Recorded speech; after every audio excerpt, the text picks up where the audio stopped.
There is a specific moment when you realize that everything has changed, but you don't. That's when it looks around and sees that it has achieved what you always wanted: work, relationship, stability, but still feels like you were waiting for life to start for real. Holocaust survivor Viktor Frankl and logotherapy creator has discovered something revolutionary. The problem is not that life has no meaning. The problem is that we are asking the wrong question. For decades we ask, what do I want from life? When should we ask, what does life want from me? This simple reversal transformed not only modern psychology, but the lives of millions of people who finally understood why they felt empty even at the height of success. And if you are here, maybe it's because your time has come to ask that question that changes everything. There is no magic age for this awakening, but something happens around 30 that makes this issue inevitable. It is when the future is no longer a distant abstraction and becomes a concrete reality. When you realize that half of active life has passed and the other half needs to be worth every second. The great mistake of the first half. Think of your life as a long train trip. In the first part, you are too busy looking at the map, checking tickets, organizing luggage. Your attention is totally focused on the logistics of the journey. But there comes a time when you raise your eyes and realize that you have spent extraordinary landscapes without even noticing.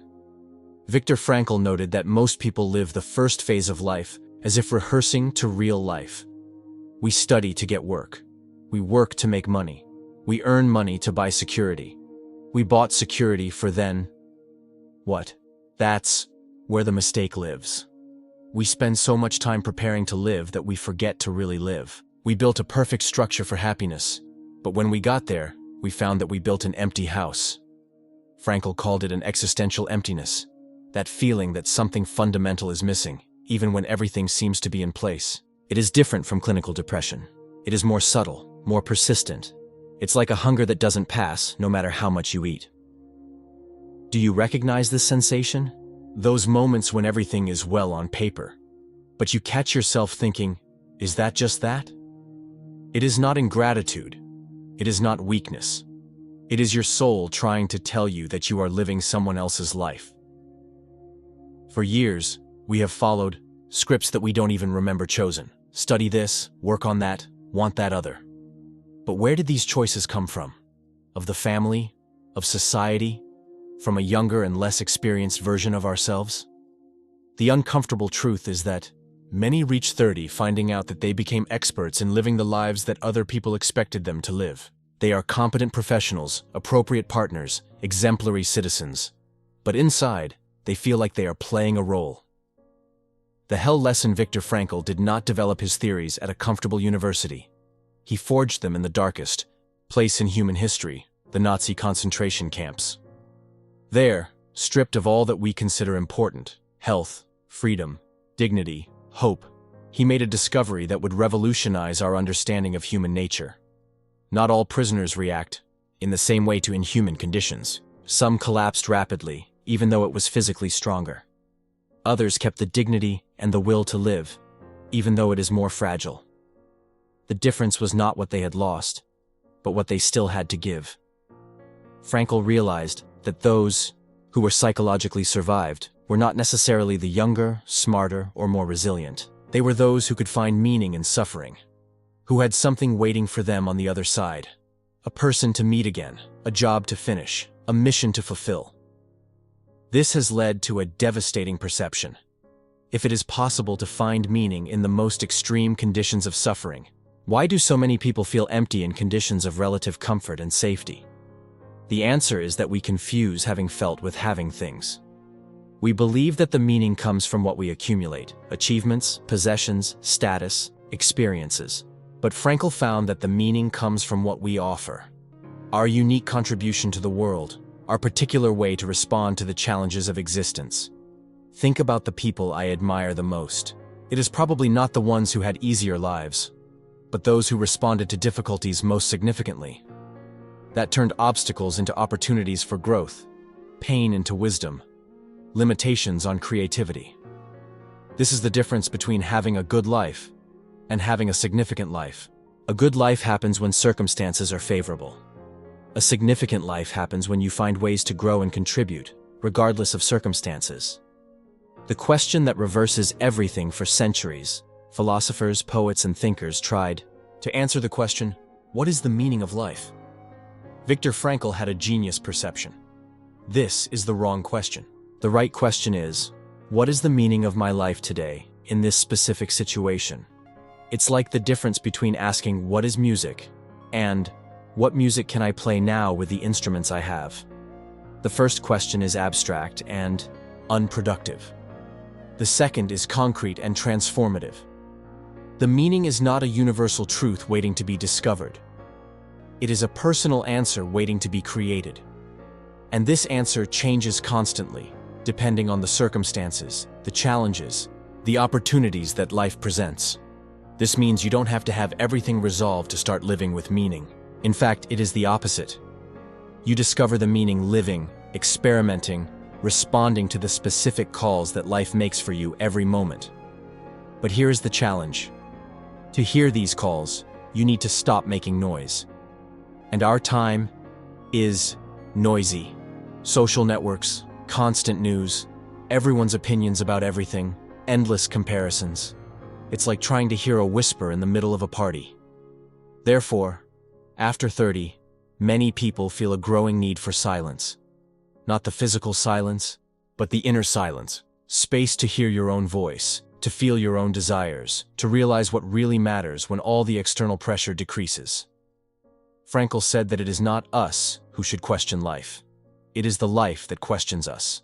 And our task is not to find ready answers, but to answer authentically to the questions that our specific existence presents. What question is life asking for you now? What situation, challenge, or opportunity is asking for your answer? Not a generic answer that would serve anyone, but an answer that only you can give, with your history, your skills, your specific moment of life. The 3 doors of Sense. Viktor Frankl identified 3 main paths we found. They are not magical formulas, but possible directions. And the interesting thing is that you have probably experienced all 3, even without knowing that you were doing it. The first door, what you create. This is the most obvious, and paradoxically, the most misunderstood door. It is the meaning we find through what we offer to the world. Work, art, projects, contributions, but do not confuse with successful career or public recognition. A mother who raises a child is going through this door. A gardener who takes care of plants is creating. An employee who solves problems at work, even if no one notices, is contributing something valuable. The question is not, what will I be famous? The question is, how can I use my talents and resources to make the world a little better? It can be through large projects or small everyday gestures. What matters is the intention of serving something bigger than yourself. The second door. What do you experience? This is the door of receptivity, of what we receive from the world. Love, beauty, truth, deep connections, moments of transcendence. It is not about consuming experiences, but being present for what is already happening. A real conversation with a friend, the taste of a simple meal, the sensation of the wind on the face, the beauty of a sunset. These moments may seem trivial, but they are portals to something much bigger than ourselves. The problem with our time is that we turn experiences into consumer products. We want the perfect photo, the Instagrammable moment, the experience that impresses others. But the experiential sense comes from the ability to be present, not to document to others. The third door. How do you respond? This is the hardest door, and according to Frankl, the most powerful. It is the meaning we find in the way we respond to inevitable suffering. How we face losses, limitations, disappointments, injustices. It is not about seeking suffering or romanticizing it. It is a matter of recognizing that when suffering is inevitable, we still have the freedom to choose our attitude before him. And this choice can be a deep source of meaning and growth. We will all face losses. We will all experience some kind of physical, emotional, or circumstantial limitation. The question is not how to avoid all suffering. The question is, what kind of person can I become through how I answer what I can't change? These 3 doors are not exclusive. Most of us move between them throughout their lives, sometimes the same day. The important thing is to recognize that there is always at least one available, regardless of external circumstances. The responsibility that releases here, we come to the most challenging and liberating aspect of Frankl's view. Finding meaning is not a right that the world owes us. It is a responsibility we have with existence. This completely reverses the logic of victimization. Instead of asking, why life is unfair to me, we begin to ask, how can I answer what is happening in a way that makes sense? It is not about denying real injustices or minimizing legitimate suffering. It is a matter of recognizing that we always maintain a space of inner freedom, the freedom to choose our answer, our attitude, our way of interpreting and reacting to events. Frankl called this the last of human freedoms. Everything can be taken from a person, goods, health, relationships, even life. But as long as there is consciousness, there is the ability to choose a posture in the face of facts. This responsibility is both heavy and liberating. Heavy because it means that we cannot only blame the circumstances for the quality of our inner life. Liberating because it means that we always have some power of transformation, regardless of what is happening around us. Think of moments of your life when you reacted differently to similar situations. Probably the difference was not in the situation itself, but in his attitude, in his mood, in his way of interpreting what was happening. This does not mean that you are responsible for everything that happens to you, but it means that you are responsible for how it responds to what happens. And this answer, more than the circumstances themselves, determines the quality of your life experience. The paradox of happiness. One of Frankl's most contraindicative discoveries was that happiness cannot be directly persecuted. She is always a byproduct. The more you run after her, the more she escapes. The more it focuses on finding meaning, the more naturally it appears. It's like trying to grab a ray of sunshine. Impossible when you run straight after him. Automatic when you simply stand in the right place and let him find him. Our culture has sold us just the opposite. The idea that happiness is a state to be conquered, kept, protected. We created an entire industry around the search for happiness. Therapies, courses, books, retreats, personal optimization techniques. Not that these things are bad in themselves. The problem arises when we treat them as ends rather than means. When the pursuit of happiness becomes more important than the search for meaning and contribution. Frankl noted that the most fulfilled people he knew were not necessarily the most happy in the hedonistic sense. They were people who had found something that it was worth trying to work for, even when it didn't bring immediate pleasure. A father taking care of a sick son is not happy at the moment, but is deeply realized. An artist struggling with a difficult work is not comfortable, but is alive in a way that passive entertainment would never provide. The difference is fundamental. Pleasure is something that happens for you. Sense is something you build through your choices. Pleasure depends on favorable circumstances. Sense can be created indeed, and especially in adverse circumstances. Perhaps that is why, after 30, many people begin to feel uncomfortable with superficiality. Empty conversations, shallow entertainment, convenience-based relationships begin to seem insufficient. It is not bitter. It is maturity. It is the soul asking for more substance, more authenticity, more connection with what really matters. The courage to be responsible. Taking responsibility for the meaning of life itself requires a specific type of courage. Not the heroic courage of the movies, but the silent courage of everyday life. The courage to make conscious choices even when no one is looking. It is easier to blame boring work, the problematic relationship, the financial situation, the complicated family. It is more difficult to recognize our portion of responsibility in creating the situations we live in, and especially in the way we choose to respond to them. Frankl was not suggesting that we are guilty of everything that happens to us. I was pointing out that we are responsible for how we interpret and respond to what happens to us. And this answer, over time, deeply shapes our life experience. Think of people who seem to find meaning and fulfillment even in difficult circumstances. They probably have no easier lives than the others, but they develop the ability to find creative and constructive ways to respond to challenges. They understood something fundamental. You don't control everything that happens, but you always have some control over how you happen to you.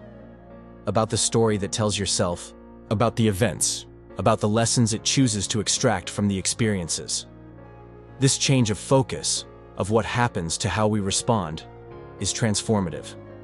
You change you from the circumstances to co-creator of your experience, from passenger to life of his own life. But here is the paradox. Assuming this responsibility does not make us heavier, it makes us lighter, because finally, we stop waiting for someone or something external to solve our lives and begin to exercise the power we have always had. The specific call Viktor Frankl believed that each person has a specific mission in life, not a grand mission that will necessarily change the world, but a unique contribution that only it can make. And part of the journey of finding meaning is finding out what this contribution is. This does not mean that there is a single right way to you. It means that at every moment there is a specific answer that life expects from you. A particular way to use your talents, experiences, and resources to contribute something bigger. How to find out what is this contribution? Frankl suggested paying attention to 3 signs: what arouses your genuine passion, what you do naturally well, and what the world around you needs you to offer. The intersection of these 3 elements is rarely obvious. It usually requires experimentation, reflection, and especially the courage to hear your inner voice, even when it whispers something different from what others expect from you. Perhaps your contribution is to create art that plays other people. Perhaps it is solving complex technical problems. Perhaps it is to create a welcoming environment for your family. It may be to develop ideas that help others grow. There is no hierarchy of importance. There is only the question: are you using your gifts so that you resonate with who you really are, to serve something bigger than your own immediate interests? And here is something Frankl emphasized. His unique contribution will evolve throughout his life. What you have to offer to 30 is different from what you will offer to 50.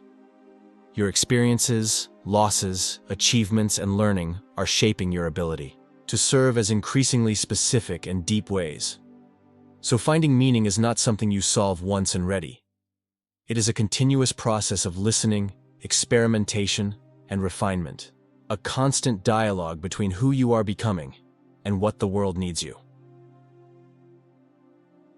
Inner freedom.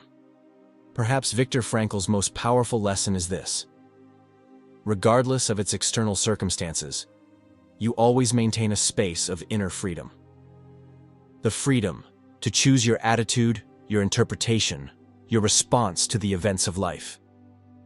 This freedom is simultaneously the smallest and the largest there is. The smallest because it is invisible, silent, seemingly insignificant. The biggest because it is the only one no one can get from you, and the only one that really determines the quality of your inner experience. In concentration camps, Frankl saw people maintaining this inner freedom, even when all external freedom had been brutally removed. And he saw other people losing this inner freedom even in circumstances of relative comfort and safety. The difference was not in the circumstances. I was aware that there is always choice. There is always a small breach between what happens and how you respond. And in this breach, all the difference between a life of meaning and a life of resignation lives. After 30, many people begin to realize that they spent years reacting automatically to events, as if they were only leaves in the wind. This perception may be initially uncomfortable, but it is also liberating. It means that you are not condemned to repeat the same standards forever, which can choose to respond differently, even to situations that seem to be repeated. Who has more power over his life experience than he imagined? Exercising this inner freedom requires practice. Like any muscle, it develops with consistent use. Small, conscious choices throughout the day. Pause before reacting. Ask, how can I answer this in a way that makes sense? Over time, this practice transforms not only as you feel, but who you become. Because we are largely the accumulated result of our choices. And when we begin to consciously choose, we begin to become consciously and intentionally. The invitation of maturity. There is something unique about reaching 30 that makes this conversation about meaning inevitable. It is when mortality becomes real, without being immediate. When you realize that time is not infinite, but you still have a lot ahead if you choose as well as using it. It is also when many youth illusions begin to undo naturally. The illusion that external success automatically brings internal achievement. The illusion that other people can define what a life is well lived for you. The illusion that you can indefinitely postpone the important questions. But what seems like a crisis is actually an invitation. The invitation to stop living on autopilot and start driving consciously. To stop following inherited scripts and start writing your own script. Viktor Frankl would say, "This is the moment when you are finally ready to ask the question that matters. No, what do I want from life? But what does life want from me?" And the answer to this question will not come from books, courses, or consultants. It will come from your ability to listen to your specific situation, your unique gifts, the opportunities that are before you now, and find creative ways to respond. The meaning is not waiting to be discovered somewhere far away. You are waiting to be created through your daily choices, the way you treat people, of the care that puts in your work, of the attention it gives to the small but significant moments. Are you ready to ask this question? To stop waiting for life to give you sense and begin to make sense of life through your choices? To find out that the answer you seek can only come from you? Life is waiting, not with ready answers, but with endless opportunities for you to create the answers that only you can give. And if you got here, you may have started to hear the call. The next step is simple. Answer. Not with words, but with actions. Not with great gestures, but with small conscious choices that, added over time, become the unique artwork that is a life lived with meaning. Your life is waiting for you. Not the life others have imagined for you, but the life that only you can live. And it starts now, with the next choice you make.